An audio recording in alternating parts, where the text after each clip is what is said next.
News 24 తెలుగుకి స్వాగతం. నా పేరు రీతు. వార్తలోని ముఖ్యాంశాలు ఇప్పుడు చూద్దాం. నాగార్జునసాగర్ జలాశయం నుంచి 26 క్రస్ట్ గేట్ల నుంచి జాలవర్తున్న కృష్ణమ్మ పరవళ్లను పర్యాటకులు సందడితో తిలకిస్తున్నారు. మొత్తం 26 గేట్లు చాలా రోజుల తర్వాత ఎత్తడంతో సాగర్ జలాశయం గేట్ల నుండి పరిగెడుతూ కృష్ణమ్మ పరవళ్లు తొక్కుతూ సందడి చేస్తుంది. ప్రకృతి సుందర దృశ్యాన్ని చూసేందుకు పర్యాటకులు క్యూ కడుతున్నారు. నాగార్జునసాగర్ 26 గేట్ల నుంచి జాలువారుతున్న కృష్ణమ్మ సోయగాలను పర్యాటకులు కనులారా తిలకిస్తున్నారు.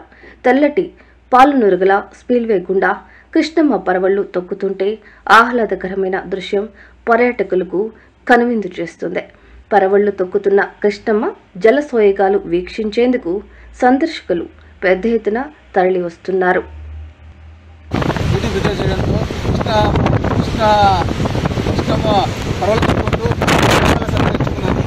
అదేవిధంగా ఉత్తమరెడ్డి గారు ఇచ్చేసి ఉత్తమరెడ్డి గారు అధికారులు మొదటగా 14 గేట్లు చేసిన తర్వాత తొలిదలగా 26 గేట్లు ప్రవేశిస్తున్నది.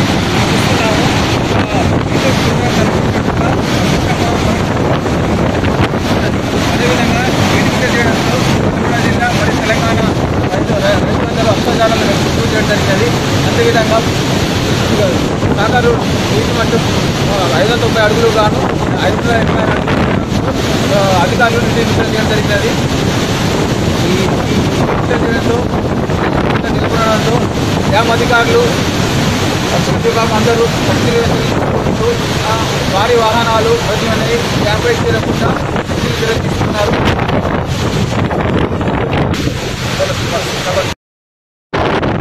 నల్గొండ జిల్లా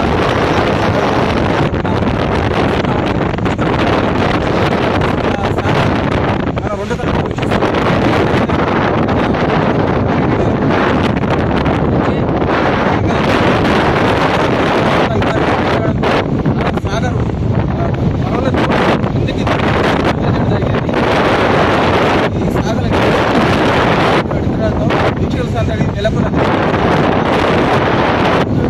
రాష్ట్రంలో పర్యాటకులు విధంగా